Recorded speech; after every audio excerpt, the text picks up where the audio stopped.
Olá, boa noite. Estamos aqui para mais um delicioso Café com a Grazi. Hoje, uma conversa com a nossa querida oncologista. Boa noite, dona Neuza. Seja bem-vinda. Hoje o assunto vai ser bem legal, bem importante. Seja bem-vinda, Daniele. Estamos aguardando a nossa convidada de honra.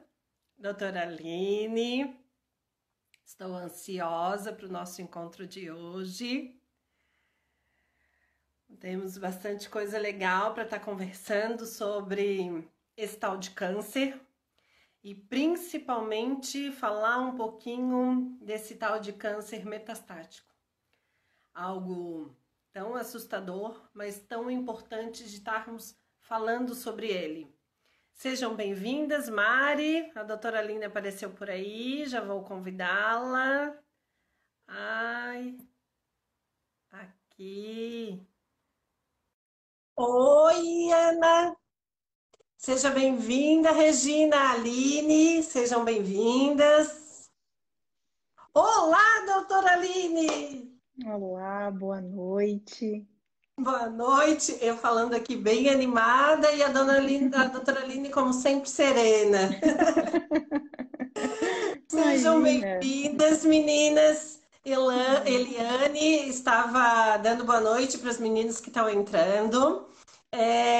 Eu queria agradecer muito a sua presença e a sua disponibilidade para o nosso encontro de hoje.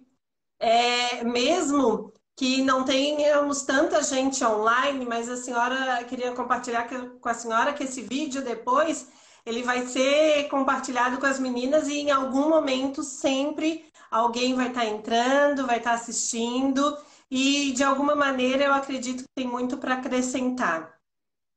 Claro, eu que te agradeço, Grazi.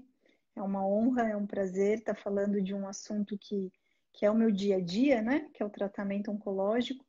E, na verdade, mais do que isso, né? O nosso dia a dia é lidar com vidas, né? Com pessoas que estão enfrentando um diagnóstico ou um tratamento oncológico, enfim, mas que estão no meio dessa grande batalha, né, que vocês acabam traçando. E eu sempre digo que eu sou, na verdade, eu sou muito favorecida em poder entrar em contato com tantas vidas e com tantas histórias tão importantes. E estar aqui hoje conversando sobre esse assunto é muito, muito importante. É muito importante mesmo. Eu fico muito feliz e lisonjeada com a disponibilidade de todos vocês, médicos, porque o que a gente mais tem levantado de bandeira é essa aproximação entre médico e paciente, né? Eu acho que o nosso caminho enquanto paciente ele é longo, né? Quando a gente entra nesse mundo oncológico, nós passamos por várias situações. E quando a gente encontra profissionais maravilhosos, dispostos, como vocês, né? Como tem tantos profissionais que estão com essa disponibilidade, facilita muito o nosso processo, né? E eu acho que nós estamos caminhando para isso, né? Talvez não conseguimos ainda 100% disso, mas é muito importante esse caminhar e essa tijolinho que a gente vá colocando, né, nesse degrau, porque, como eu falei, o câncer é uma coisa ainda muito tenebrosa, né? Nós temos muito medo de falar e de ouvir e de pensar sobre ele, mas quem passa por ele ou entra nessa vida tem muita coisa para ser descoberta e vivida, né? Então, eu acho que é muito importante a gente estar compartilhando isso a todo momento. Sim. E esse assunto, né, Grazi, que foi escolhido para essa live de hoje, ele é um assunto muito esquecido. Eu já falo isso já faz alguns anos, né? A gente tem vários convites no Outubro Rosa para conversar sobre câncer de mama e, na verdade, é muito pouco falado sobre o câncer metastático, né? E o número de pessoas que vivem com câncer, né, metastático é muito grande, mas é muito pouco falado. muito pouco discutido. Sim, eu vejo assim, a ideia do café, né? Quando eu pensei em falar, tanto quando eu entrei nesse mundo de falar sobre o diagnóstico, de falar sobre a minha vida, a minha experiência, eu venho falando porque eu acho importante sobre isso, que lá em 2011, quando eu passei pelo diagnóstico, eu tinha 33 anos. E eu não tinha essa rede de apoio porque a internet ela ainda não tinha esse canal de comunicação que ela tem hoje, né? Então, eu também tinha muitas dúvidas, eu também tive muitos medos, eu também tive muita incerteza, eu também achei que eu iria morrer, né? E depois eu fui vendo que não era tudo aquilo que eu imaginava. Existe várias batalhas, existe várias situações que a gente enfrenta dia a dia, existe. Mas entender um pouquinho de como funciona as coisas nos facilita e tira um pouco daquele monstro que a gente tenta carregar junto com o diagnóstico, né? Eu percebo que quando a pessoa recebe aquela biópsia que está escrito carcinoma e ela entende que aquilo é um câncer, eu percebo que a maioria ela se sente muito solitária naquele momento. É uma sensação, pelo menos o que eu percebo e as pacientes que eu lido, algumas me descrevem, como se você fosse a única pessoa dentro de um grande círculo que tivesse, né? Às Uhum. vezes, eventualmente, tem algum parente que já passou por aquilo, mas muitas vezes não tem nenhum parente, não tem nenhum amigo. E eu acho que a rede social ela tem esse poder de mostrar que não é, né, só a pessoa, né? Câncer, infelizmente, não era para ser dessa maneira, né? Mas ele não é uma doença rara. Ele é uma Uhum. doença muito comum. Infelizmente, ele é. A gente fica triste em falar isso, mas a gente não pode fechar os olhos. Não. E não tem ninguém que está livre de ter. Ninguém está livre. Tem essa outra questão, né, Grazi, que as pessoas também falam, poxa vida, né, eu como saudável, eu faço isso direitinho. Isso é muito bom, né? É muito importante. Você está prevenindo muitas doenças e você pode estar prevenindo câncer. Mas, assim, não livra ninguém de ter um diagnóstico oncológico. Então, qualquer ser humano na face da Terra, ele pode ter um diagnóstico de câncer. Não existe nenhum ser humano que viva aqui que não possa ter. E ter essa rede de apoio, em ter um lugar em que você possa ter informações de qualidade, ou ainda mais do que isso, né? Poder conversar com alguém que sentiu na pele, que vive isso hoje em dia, né? Que sai da sua casa a cada 3 semanas para ir lá aplicar um remédio, né? Que felizmente tem dado certo, mas assim, tem os momentos difíceis, né? Que você também enfrenta, mesmo já passando por anos dessa experiência. Então, essas pessoas tendo esse canal que você criou e como os outros canais que também existem, né? Eu imagino que isso traga muito alento ao coração dos pacientes, né? Traz muito conforto, né? E também esclarece dúvidas, né? Que muitas vezes dentro de um consultório a gente não consegue esclarecer todas. Nossa, longe disso. Até porque é tanta coisa dentro do diagnóstico, né? Tantas vivências, tantas experiências, tantas particularidades, que a gente só vai descobrindo isso no dia a dia, né? Uhum. Então, nem sempre a gente tem aquela. Eu tinha o hábito lá no meu primeiro diagnóstico de escrever muitas coisas, né? Para na hora da próxima consulta eu tirar muitas dúvidas. Mas às vezes a gente não tem nem essa lembrança ou essa vontade de escrever e de perguntar, de se questionar. Às vezes a gente tem vergonha, né? Então, são portas que estão se abrindo e que eu acho que quem tem a oportunidade de estar participando tem muito a ganhar. Eu até queria começar perguntando para a senhora sobre qual a importância desse movimento do Outubro Rosa e principalmente o que a pandemia esse ano impactou. O movimento do Outubro Rosa ele é muito importante porque ele traz a lembrança para aquelas pessoas que de repente já passaram um ano muito rápido, deixaram de lado seus exames, né, de rastreamento, então ele traz muito a lembrança. Como ele é muito falado na mídia, essa iluminação que muitos prédios públicos têm, né, da cor rosa, ele traz essa lembrança, olha, tá na hora de você ir lá e fazer os seus exames, né, de rastreamento se você ainda não fez. Vocês já devem ter ouvido muito falar, né, para que serve uma mamografia de rastreamento. Ela serve justamente para encontrar lesões, né, tumores, né, alterações na mama, que ainda não podem ser sentidas pela própria mão da paciente, né, num autoexame, ou às vezes até mesmo do próprio médico no exame físico. Então ela pode fazer isso. É claro que se essa lesão for grande, ela também vai mostrar. Mas a grande intenção é fazer um exame, né, o exame que é rastreamento, ele é para isso. É detectar algo antes que ele esteja manifestando-se, né, no corpo da pessoa a ponto de ser visto, de ser sentido. E aí, como você pega isso muito pequeno, a chance de cura é muito grande. Mais do que isso, né, fazer uma mamografia de rastreamento, caso seja encontrado alguma coisa e ela ser muito pequena, não é só a cura que é maior, a chance de cura que é maior. Significa que o tratamento, muitas vezes, ele é menor. É menos tratamento. Então, vai ter menos efeitos colaterais, vai ter menos dificuldade. Então, a importância do Outubro Rosa, eu acho que é isso, é atentar pessoas que ao longo do ano esqueceram de fazer os seus exames. Olha, tá na hora, não deixe para lá. Não é só mamografia, né, Grazi? Não é só mamografia. Eu acho que essa lembrança do rosa, ele tem que trazer para as pessoas, assim, é um alerta para eu lembrar de olhar para mim. Olha, eu também tenho indicação de fazer Papa Nicolau todo ano.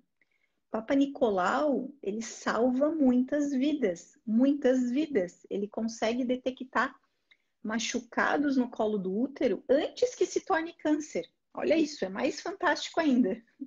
Então, não é só a mamografia que a gente deve lembrar no Outubro Rosa, é um cuidado como todo, né? Você disse que era um café com a Grazi, eu não bebo café essa hora, mas eu bebo Ah, chá essa hora, tá? tá bom. A ideia é para quebrar o clima, né? E É, trazer essa proximidade da gente sentar juntas e conversar um pouco sobre isso. é, depois do 1, 2 da tarde, se eu beber o café, o sono da noite fica ruim. Então, por mais que eu amo, né? Eu ame a bebida, café, depois desse horário eu não posso mais beber. Mas eu amo chá também, então tô com um chazinho aqui. Tá. Aí você me perguntou da pandemia, né? A pandemia, gente, tá sendo muito triste. Tá sendo assim, para quem trabalha com isso, eu vou dizer que não tem dia que eu não saio do consultório muito chateada. Não tem dia que eu não estou atendendo alguém, alguma consulta de primeira vez, em que a história é muito parecida. Lá em março eu comecei, atendi antes de ontem. Lá em março eu comecei a ter, o meu intestino começou a ficar com muito sangue nas fezes. Depois ele trancou, depois eu comecei a ter dor. E aí, quando a pessoa procurou o atendimento 4 meses depois, já estava com o intestino todo obstruído. Era um tumor enorme. A mesma coisa, mama. Ah, eu percebi que tinha alguma coisa diferente na hora que eu deitei à noite na cama, a minha mama do lado doeu, eu botei a mão e vi um caroço. Mas puxa vida, né, doutora Aline? Eu sou idosa, então eu não saí de casa. Eu só pensei, o risco é muito grande e não vou sair. E aí espera-se 4, 5, 6 meses para procurar atendimento. E agora realmente a coisa realmente já está grande, já está maior, né? O tumor, o câncer, assim como outras doenças, elas não vão ficar sentadas esperando a pandemia passar, gente. Elas não vão. Elas não vão. A gente queria que elas ficassem, a gente queria muito que isso fosse possível, mas elas não vão. E eu acho que vale muito a pena reforçar que as pessoas não devem sair de casa, a gente não deve sair de casa por motivos que não são nobres, né? Que não são importantes, né? Agora, sair de casa para fazer um exame, inclusive um exame de rastreamento, mesmo que você não esteja sentindo nada, fazer um exame de rastreamento, isso é saúde, isso é buscando, né? Reafirmando a sua saúde. Então, eu acho que é muito importante a gente deixar isso aqui registrado. E cada um de nós que está aqui ouvindo, se ele conseguir falar, né, para todas as pessoas da sua família, olha, A gente não deve sair de casa na pandemia por motivos, né, que podem ser adiados. Mas em relação à saúde, não pode ser adiado. Não deixe de procurar ajuda se você perceber uma coisa alterada no seu corpo. Não deixe, né, de ir atrás e tentar descobrir o que que é. Pode ser que não seja nada, mas você foi lá, fez o exame, foi avaliado. Então, os problemas de saúde, né, as doenças, elas não vão ficar esperando pandemia passar, não, gente. Não vão. Sim, eu vejo, eu até me chamou muita atenção quando fizeste um post relacionado a isso, já faz uns meses, até sobre intestino, e eu fiquei muito preocupada, né? Porque muitas vezes é questão de meses se a gente não se atentar a esses cuidados, esses detalhes, né? Mas se a gente vir a buscar um diagnóstico, a gente fica com aquele medo, né, de quem procura acha, né? E muitas vezes a gente se esconde atrás desse medo. Mas assim, quando a gente procura e se a gente achou alguma coisa, o que que isso significa, assim? O que que a gente pode esperar de tudo isso em relação ao diagnóstico mesmo, ao tratamento? Eu costumo complementar essa frase. Eu digo, quem procura acha, mas quem procura cedo acha pequeno e pode se curar. Né? Isso, exatamente. E não procurar não vai fazer o problema desaparecer.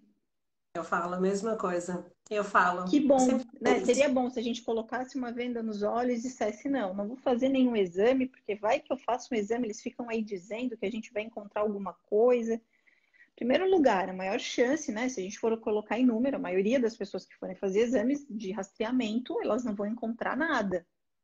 Né? Felizmente, isso é muito bom. Mas aí você pode voltar para casa e ficar tranquilo, né? Então a gente foi lá, fez os nossos exames.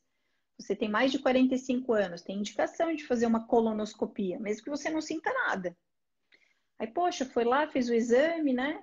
Não encontrou nada. Que bom, voltamos para casa felizes e ok, né? Fizemos isso. Não ir fazer o exame não vai fazer o problema desaparecer. Não vai. A gente pode fazer uma comparação com quem tem hipertensão, né? Quem tem pressão alta, se a pessoa não medir a pressão, não vai fazer ela deixar de ter a pressão alta. Não vai. A pressão alta dela continua ali, né? Não medir a pressão não vai fazer desaparecer o problema.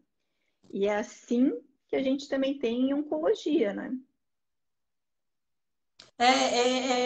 Eu falo muito sobre isso, né? Eu acho que falar sobre o câncer não cura, mas faz com que a gente entenda melhor sobre ele, o que que a gente pode fazer em benefício dele, né? Então, até é por isso que eu gosto de estar trazendo isso sempre no canal, para que a gente possa se entender dentro do processo.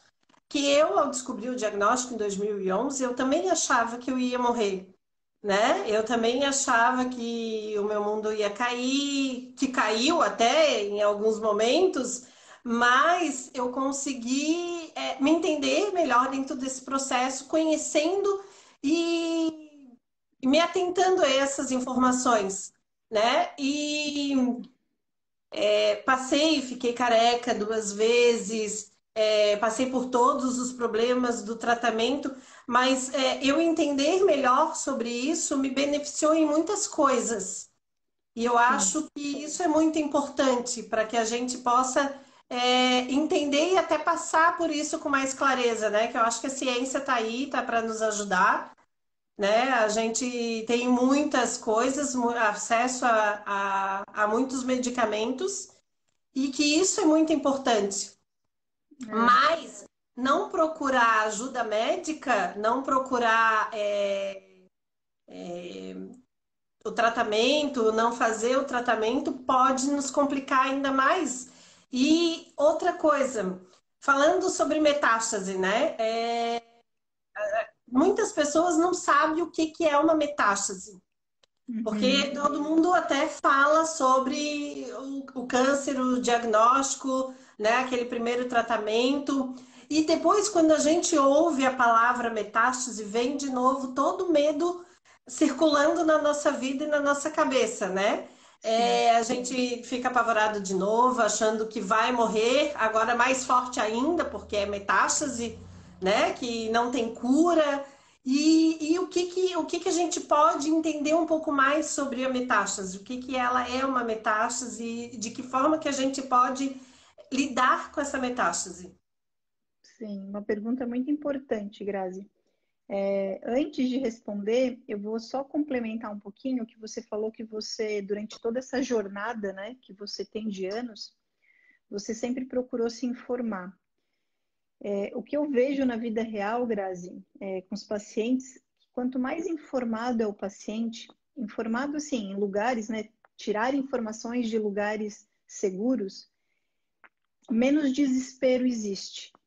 E quanto menos desespero existe, mais pé no chão existe, mais fácil é da pessoa ir lidando com os passos do tratamento, de tem menos, até muito menos às vezes, mal-estar com o tratamento, porque a pessoa já está muito bem informado também.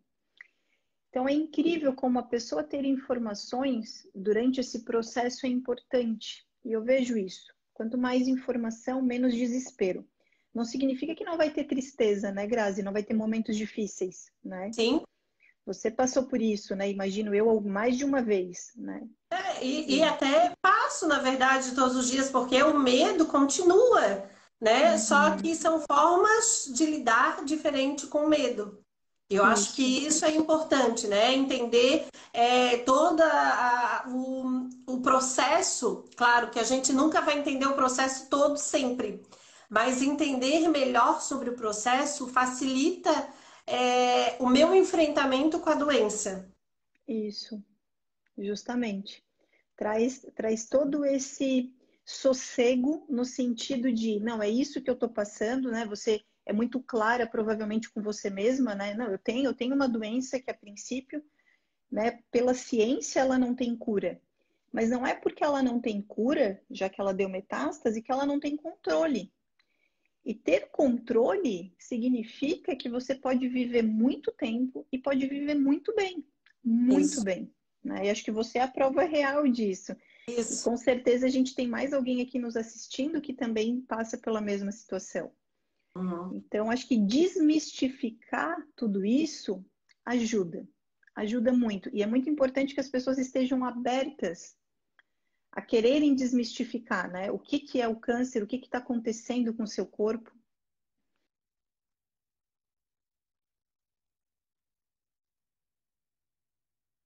Né? É, Agora eu vou falar aqui, então, deu uma falhadinha agora, doutora. Deu uma falhadinha. viu? Voltou? Deu? Tá. Acho que agora Acho que sim. agora eu vou falar um pouquinho, então. Eu vou... Oi, Tá? voltou? Agora sim, tá Oi, dando uma travadinha.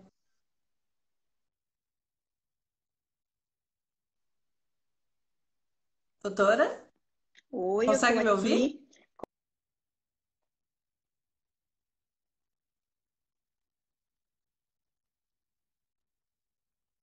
Deu uma falhada, meninas. Deixa eu ver.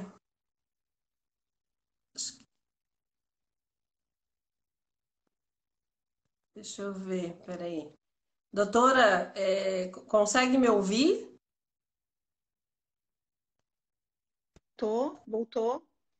Acho que sim. Oi, oi, oi. Deu? Tá bom. Agora Deixa eu sim. explicar um pouquinho, então, o que que é metástase, né? Metástase é sempre quando o tumor ele sai do lugar onde ele nasceu. Então, o tumor ele sempre vai nascer numa parte do corpo. No caso do câncer de mama, ele nasceu na mama. E a célula que nasceu ali na mama, ela sai dali e ela viaja pelo corpo e se instala em um outro lugar. O que ela vai causar nesse outro lugar se chama metástase. Isso é metástase, né? Então, é bem importante entender o processo, porque as pessoas perguntam assim: mas, doutora Aline, é uma metástase no fígado, então agora eu tenho câncer de fígado, você vai me tratar como se eu tivesse câncer de fígado? Não. Por quê? Porque é a mesma célula do câncer de mama que saiu de lá da onde ela nasceu e que viajou e se instalou no outro órgão. Então, é a Tá. mesma célula do câncer de mama, né? Então, ela vai ser tratada como se fosse uma célula de câncer de mama, da origem dela, porque ela tem essa característica, né? Algumas vezes, os pacientes que têm metástase, a gente faz novas biópsias, né? Já deve ter acontecido com alguém, tem um motivo para isso. Alguns pacientes não precisam de novas biópsias e alguns precisam. O motivo disso é para saber se aquelas características iniciais dela, do receptor de hormônio, do tal do HER2, se isso mudou, porque pode mudar. Então, para cada paciente vai existir um raciocínio. A gente vê muito pelo comportamento ali da metástase, se isso é preciso ou não, né? Repetir ou não a biópsia. Mas às vezes não é necessário, porque faz todo sentido que a gente está vendo naquele quadro clínico, que é realmente o mesmo tipo de célula e tudo mais, né? Então, isso é uma metástase. É a célula que sai da onde nasce e corre pelo corpo. Sim. Aconteceu comigo, por exemplo. Eu tive a minha metástase, ela foi tardia, né? A minha metástase aconteceu 4 anos depois.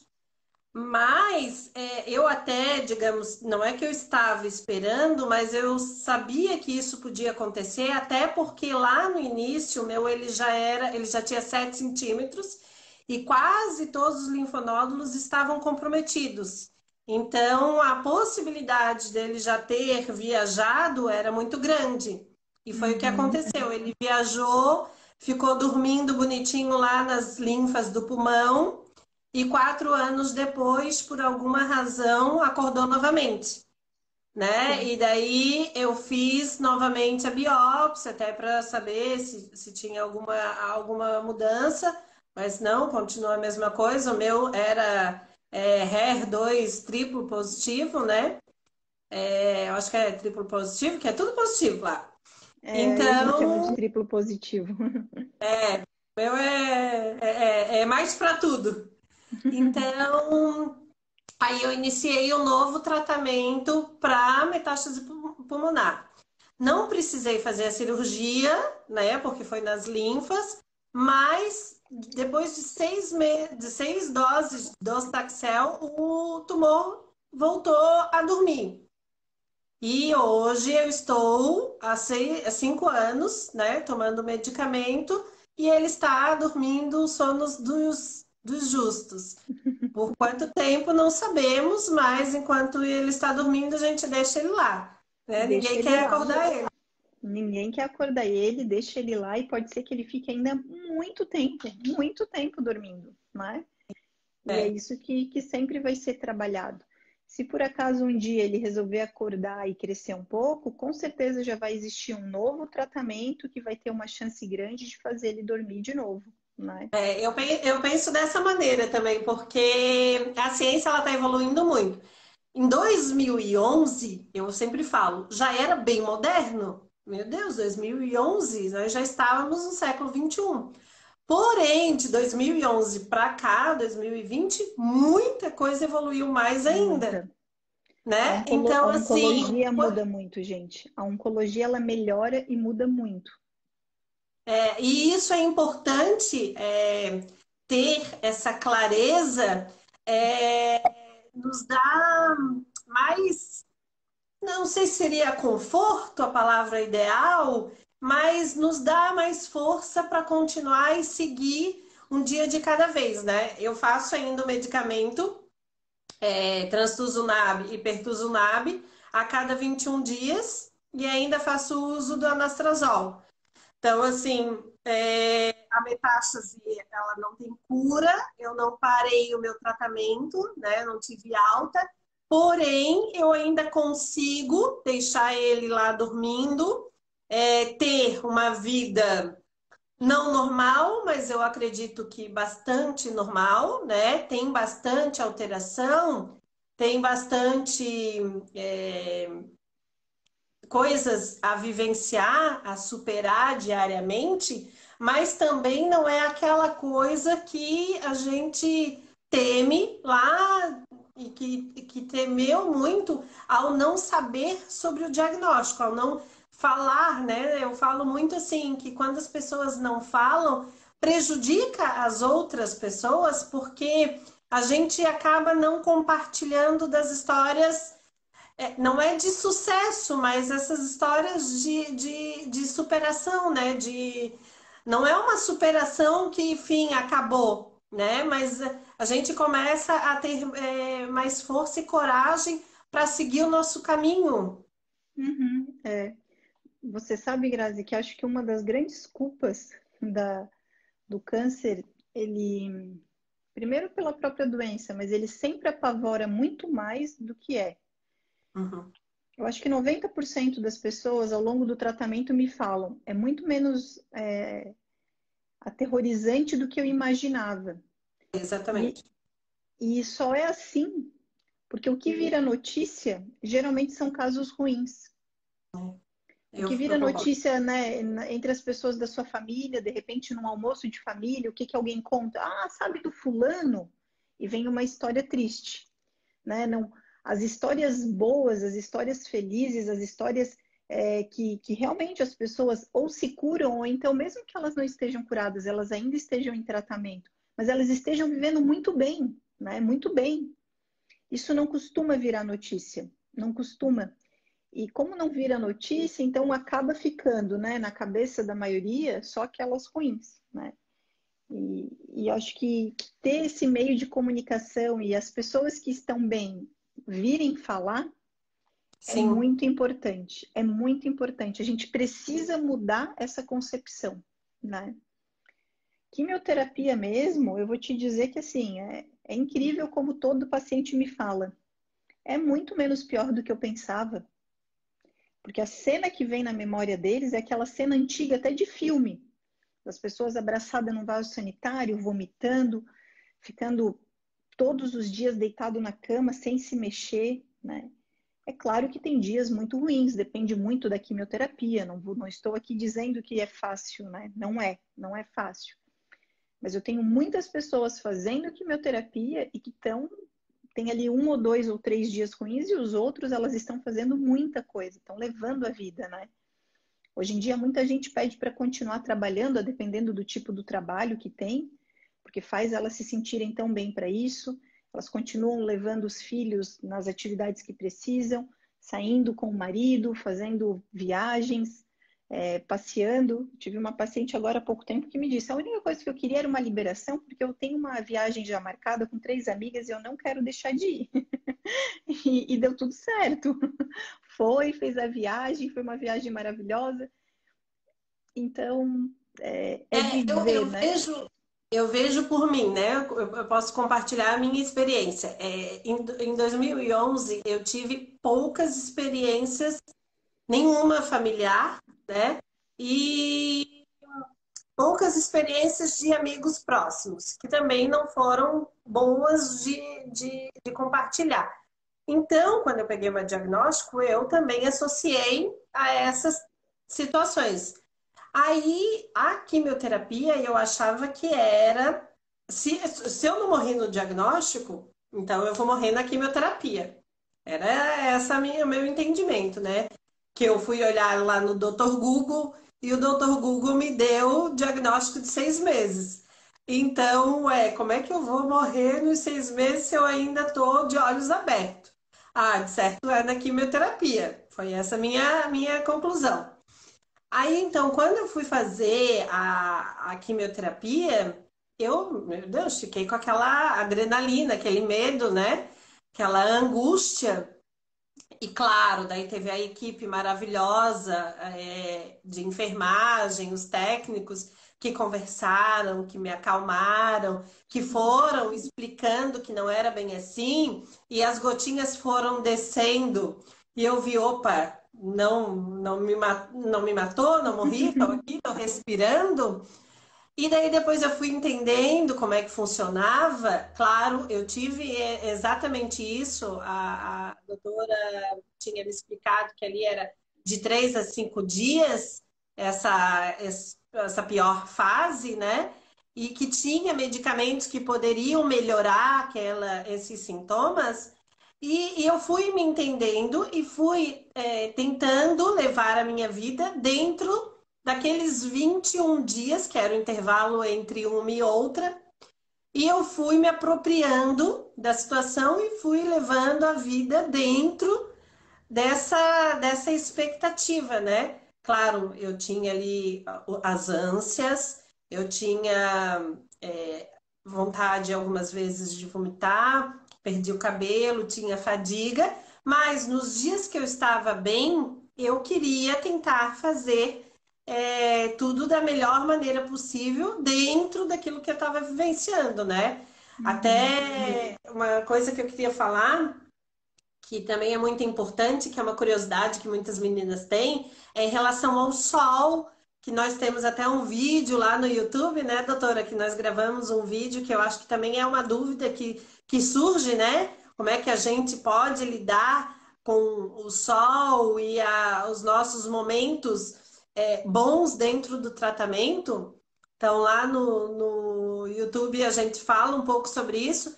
Mas é legal a gente saber dessas possibilidades, o que que a gente vai conseguir fazer.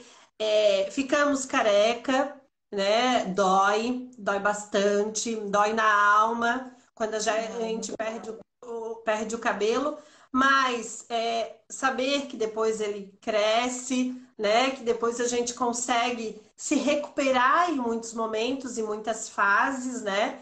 Hoje eu fiz questão de vir aqui, escolhi uma blusa bonita, uma biju bonita, um brinco para as pessoas entenderem e tentar não associar mais que o câncer não é o fim, né? Não é aquilo que a gente acha muitas vezes que é, né? Então, nada que eu estou falando tirou a minha dor, mas entender cada situação aliviou e me fez ter forças para estar hoje aqui falando e compartilhando a minha história com muitas meninas, né? Então, eu acho que isso é muito importante. Essa conexão também é muito legal. Eu considero que sim, Grazi, acho que é fundamental, porque tem os dias que vão ser ruins, ou por efeito do tratamento, ou dias que psicologicamente a pessoa não está bem, né? Todos temos. Imagina alguém que está vivendo, né, diante de um diagnóstico, diante de um tratamento. Tem dias que não são maravilhosos, tem dias que eu acho que a pessoa vai ficar com vontade de não sair da cama. Mas eu acho que você usou uma palavra importante, que é se apropriar, né? Se apropriar daquilo que está vivendo. Então, ali tá, são intervalos de 21 dias, eu tenho 3 dias ruins. Então, significa que eu vou ter 18 dias para eu poder me organizar e, né, para fazer. Os dias que eu quero me organizar para cozinhar mais, para fazer essa atividade, esse compromisso, aquele. E eu acho que isso é muito importante. Eu digo para as pessoas, né? Falei cozinhar porque nos dias ali que vem o enjoo é difícil cozinhar. Então, naqueles Sim. dias que você tá bem, já cozinha, já deixa tudo congelado, para nos dias que você não tá bem, você não precisar desempenhar esse papel, por exemplo. Às vezes a pessoa não tem, né, outra pessoa para cozinhar para ela. Os dias que você não tá bem, você não vai conseguir sair para fazer um exercício físico. Mas nos outros 18 dias, por exemplo, você vai. Então saia, pegue né, vá ao ar livre, enfim. Ir para o sol e ficar no sol do meio-dia sem proteção é muito arriscado, pode manchar a pele. Mas às 8 da manhã você pode ir lá, né? Pegar um pouquinho de vitamina D, ter essa conexão com o sol e, quem sabe, usando uma roupa com proteção solar, é possível. Então, acho que adaptações é o que precisam ser feitas para a pessoa não deixar de viver, não deixar de viver. E, Grazi, eu acho que, eu não sei se isso aconteceu contigo, mas eu tenho vários pacientes que me dizem que, passando por toda a turbulência do diagnóstico inicial, hoje elas olham a vida e têm certeza que elas vivem melhor do que elas viviam antes. Porque o quanto elas valorizam o dia a dia delas não se compara, né? Não. Não se compara, né? Poxa, que coisa boa sentir o gosto dessa comida, né? Essa coisa prazerosa. Que bom que eu tô aqui hoje. E parece tudo muito simples e pequeno, e não é, né? Não é. Não, na nossa vida louca, que hoje a sociedade nos impõe, não nos deixa perceber sobre isso, né? E, felizmente, algumas pessoas têm essa oportunidade de ter esse olhar e fazer essa mudança e essa transformação na nossa vida, né? E isso eu acho que é importante. E a senhora falou uma coisa que me tocou muito. Durante esses 9 anos, com esses dois diagnósticos, o inicial e o metastático, a minha vida ela foi feita através de adaptações, né? Mas isso não foi o fim. E isso, na verdade, é um recomeço, porque muitas coisas eu mudei, muitas coisas eu tive que me adaptar, mas isso foi importante para eu poder viver bem, mesmo diante dessa turbulência. Então, assim, não é que ele seja o fim, mas ele pode ser um recomeço e um recomeço lindo, eu acho. Eu pelo menos, vejo dessa maneira, né? Que se a gente se abre para essa nova visão, é a nossa oportunidade. Eu acho que a minha equipe que trabalhou comigo e vocês que estão compartilhando sempre, isso nos dá essa abertura para esse novo olhar. Hoje eu tenho a Mag, que a senhora conhece, né? Que é psicóloga, então é muito importante, eu falo muito sobre isso, da importância, né, da equipe multidisciplinar, o quanto ela é importante na nossa vida, né, porque nós não somos únicos e a nossa relação médico e oncologista também não é única, ela precisa de uma rede de apoio. E o quanto essa rede de Oncologia apoio... não dá para se fazer. Oncologia, Grazi, não dá para ser feita bem feita com um único profissional. Não dá. Oncologia é um dos campos da medicina que mais se precisa de equipe multidisciplinar. É fundamental o papel da psicóloga, a gente fala muito a psicóloga, né? Mas também tem os psicólogos, né? Do psicólogo, do nutricionista, fisioterapeuta. Puxa vida, eu vou aqui de repente errar e não lembrar de todo mundo, mas é uma equipe tão grande, né? Que a gente precisa estar junto do dentista, né? Do dentista. E é muito importante, a gente faz trabalhos. Antes de começar a live, eu estava justamente conversando com o dentista e a gente estava organizando como que a gente vai fazer a extração dentária de uma paciente, porque ela usa um medicamento, a gente tem que combinar como isso vai ser feito. Então, assim, é tanta gente que é importante a gente ter isso, que não é desprezível. E o paciente que ainda não tem essas pessoas por perto, vá atrás desses profissionais, porque eles com certeza vão acrescentar. O oncologista ele pode dar um monte de orientação, por exemplo, de nutrição para driblar o enjoo, mas não se compara com o que o nutricionista vai fazer. Jamais vai se comparar, né? Então é muito importante isso. Psicólogo, então, é algo assim fundamental, né? Eu peço para as pacientes que são mais resistentes, eu digo assim, eu quero que pelo menos você conheça, vá numa consulta. Depois disso você pode decidir se você não vai mais. Isso é Ah, verdade. mas pelo menos vá. É um pedido que eu estou fazendo, né?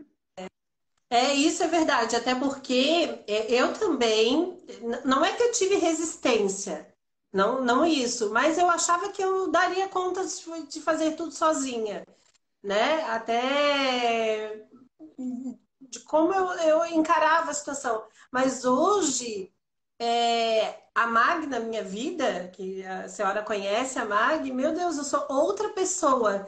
Eu cresci muito mais, eu me entendi muito mais, ela me compreendeu, me fez compreender o mundo e esse processo de uma outra forma, né? Eu vejo o quanto essa equipe toda facilita a levar tudo com uma certa leveza.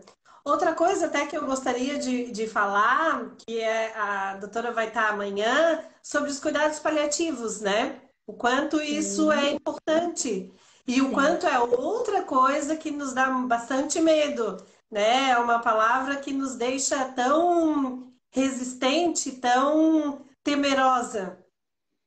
É. Cuidados paliativos é uma das especialidades médicas mais lindas, Grazi, que existem. E a gente precisa falar deles para desmistificar o que é cuidado paliativo, né? E desmistificar, entender o que eles fazem. Que bom que amanhã você vai ter uma conversa, acho que com a Lauren, né? Com a Lauren. Uhum. Muito, muito importante. A gente precisa cada vez mais falar de cuidados paliativos para justamente a gente ter isso, ter informação sobre o que realmente é, sobre o benefício de ter esse profissional junto de você durante o seu tratamento, né? Até porque a palavra cuidados paliativos antes ela estava muito associado ao fim, né? Então hoje existe todo um trabalho ao contrário para dizer que ele não é o fim, né? Então a doutora Lauren também sou apaixonada da mesma maneira que eu gosto muito da senhora, que eu me encanto muito com a senhora, ou você. Como a Mag, a Kizzy também, que são as profissionais que eu tenho esse contato. E a Laura, a doutora Laura, eu já fiz alguns vídeos, lives, inclusive, com ela, e amanhã mais outro, e eu acho importante estar com ela aqui nesse Outubro Rosa, né? Que a gente precisa entender que ele não está ligado também ao fim da mesma maneira que a gente acha que a metástase é o fim. Justamente.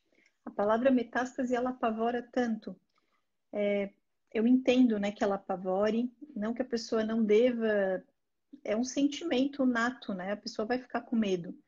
Eu sempre digo, não existe ninguém que vai abrir uma biópsia, um resultado, vai ter um câncer, ou que vai abrir um exame e ver que tem uma metástase, ou vai ouvir isso da boca de um médico e não vai ter medo. Não vai ter medo, não vai ter desesperança, tristeza, né? Vai passar inúmeras situações ali naquele momento e muito provavelmente por muitos dias. Ontem eu ainda falei isso para uma paciente, a gente não consegue na vida, né, Grazi, escolher os problemas que a gente vai ter. Os problemas, eles vêm. A gente, infelizmente, não os escolhe. Mas o que a gente pode escolher é como a gente vai lidar com eles. E lidar com eles, enfrentando eles da forma mais positiva no sentido de informação, de esperança, de motivação, é muito importante. Eu, quando falo isso, eu tento falar com cuidado, porque a gente também não pode cobrar, né? Eu digo, a gente não está aqui para cobrar da pessoa que ela chegue com um sorriso de orelha a orelha, fazendo quimioterapia, fazendo um tratamento, indo fazer uma tomografia. Não. Mas eu acho que é o posicionamento que a pessoa pode ter diante daquele problema. Ok, eu não escolhi ter esse problema de saúde, ele está aqui. Fechar os olhos para ele não vai resolvê-lo. O que eu posso fazer para eu enfrentá-lo da melhor maneira? São as Para minhas eu palavras. viver, para eu viver melhor. Para eu viver melhor. E dá para viver bem. É possível se viver bem na maioria das vezes. Se você estiver aberto, né, a ouvir tudo que a gente precisa, né, tanto de encaminhamentos, de toda essa equipe multidisciplinar, é possível sim se viver com muita qualidade de vida. É viver muito bem o dia, né? Fazer o seu dia a dia valer a pena, né? Inclusive, eu digo sempre, né, para as pessoas, uma dica que eu gosto muito, Grazi, nesse momento do diagnóstico e que a pessoa se sente desolado, ou lá no diagnóstico, quando a doença recidiva e você tem a metástase, se você não conseguir falar com outra pessoa, escreva. Escreva. Pegue um caderno e vá colocando ali tudo que você está sentindo. Coloque isso tudo para fora. Quem guarda e não fala para ninguém, não fala para alguém da família, não vai num psicólogo, não consegue exteriorizar, tudo vai ficando pior. Então escreva, coloque tudo naquele papel. Aquele papel ali, ele está em branco para você ir jogando tudo. Ele vai provavelmente ajudar você a construir melhor um raciocínio de enfrentamento, de lidar com esse problema. Poxa, gostei. Olha, eu tento fazer isso desde o primeiro momento. Eu acho que eu tenho essas tuas colocações como um propósito de vida. Talvez até isso me ajudou a enfrentar, né, os 9 anos de experiência. Mas é muito importante um profissional como você falando para nós tudo que tu falou hoje à noite. Eu acho que nós tivemos um ganho muito importante em estar aprendendo um pouco mais sobre esse olhar, esse novo olhar sobre o diagnóstico, né? E sobre a metástase, sobre o cuidado com a saúde. Então, quem assistiu até aqui, eu acho que pode compartilhar comigo essa felicidade de estar tendo essa troca com a senhora hoje. Eu fico muito feliz, fiquei muito feliz com todos os teus posicionamentos. Imagina. Eu Isso acho eu realmente que acredito. Eu não falo só da boca para fora, não. Eu realmente acredito. E eu vejo isso acontecendo, Grazi. Eu tenho tantas pacientes, sabe, que fazem isso ser incorporado na vida delas. Eu tenho paciente desde, sei lá, tem 30 anos de idade, vivendo com diagnóstico de metástase há muitos anos, e que está lá fazendo o trabalho dela, segue na profissão que ela é apaixonada, ela segue fazendo as viagens que ela gostaria, tudo aquilo que ela desenha como sonho, né, como meta de vida, a gente adapta e vai lá e faz. É tanto essa paciente de 30, não importa a idade, como a de 40, de 50, de 80. E eu vejo isso no dia a dia, né? Eu digo que às vezes eu tinha vontade de poder descrever melhor o que eu vejo dentro daquelas quatro paredes do consultório em termos de histórias, né? A gente não compartilha, o sigilo médico-paciente ele está acima de tudo, né? Mas não o diagnóstico é a questão, são as histórias mesmo de virada. Eu não sei se superação é a palavra correta, não sei, mas é de virada, né? De dizer assim, não, eu tenho esse problema, mas eu não preciso viver o câncer. Eu posso viver com ele, mas eu não preciso viver ele 24 horas. Minha vida é muito exatamente. maior que isso, né? A vida é maior do que ele. A vida é muito maior do que ele. Exatamente. Eu ainda falei hoje esse foi um dos temas com a Mag. É, ele, eu não sou ele, mas ele faz parte da minha vida, né? Quem eu sou hoje é através de tudo que eu aprendi nesses 9 anos, mas eu consigo ser muito mais que ele, né? Sim. Então, eu posso dizer que eu sou quem eu sou com ele, mas eu não Uhum. sou ele. Isso mesmo. E a gente Isso é precisa dar atenção a todos esses sentimentos, né, Grazi? Não só do paciente, das pessoas que convivem com o paciente. Já vou te deixar aqui uma dica. Eu não sei se você teve esse momento, mas eu acho que seria muito interessante a gente ter conversas com as pessoas mais próximas de quem vive o diagnóstico e o tratamento oncológico. Porque essas pessoas, elas também têm sofrimento, elas também têm os medos, né? Os medos, eles também existem e muitas vezes essas pessoas, elas não têm acesso ao psicólogo, à MAG, né? Não têm acesso. E é complicado isso, é bem complicado. Então, quanto mais a gente falar, mais a gente vai desmistificar, tanto para o paciente como para os acompanhantes, né? E eu acho que eles também precisam ser ouvidos. Já deixo aqui essa dica de conversa. Não, é legal, eu sei porque eu também tenho essa experiência, né? Eu tive uma equipe multifamiliar que acabou sofrendo com isso, né? E todos eles precisavam, na verdade, eu tinha que ser o apoio deles, porque eu que ia passando essa tranquilidade ou não, eu era o termômetro, né? Então, se eu estava Uhum. ruim, eles estavam ruins. Se eu estava bem, eles estavam bem. E nem todos têm essa abertura, essa aproximação, essa proximidade. E a família toda muitas vezes fica doente junto. Fica. É.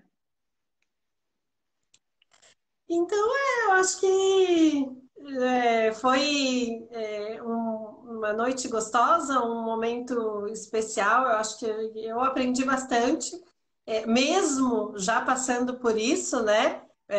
E vivendo isso diariamente, mas eu acho que a gente sempre tem. Opa! Eu acho que a gente sempre tem um ganho a mais com todas as informações e que vai abrindo portas e olhares e que vai nos dando uma nova visão de mundo. né? Então, eu fico muito feliz com a tua disponibilidade, com as tuas palavras, que eu acho que foram bem colocadas e bem claras e objetivas. Tá bem, eu que agradeço, Grazi. É sempre muito bom. A gente também aprende com vocês, viu? A gente aprende muito. E que bom que a gente sempre tem essas oportunidades, né, de trocas de conhecimento e de experiência, viu? Obrigada pelo convite, obrigada a todos que estão aqui nos ouvindo. Foi uma honra, viu? Então, tá. Muito obrigada, boa noite e espero que seja até a próxima. Até a próxima, até mais. Tchau, tchau. Até mais, tchau, tchau.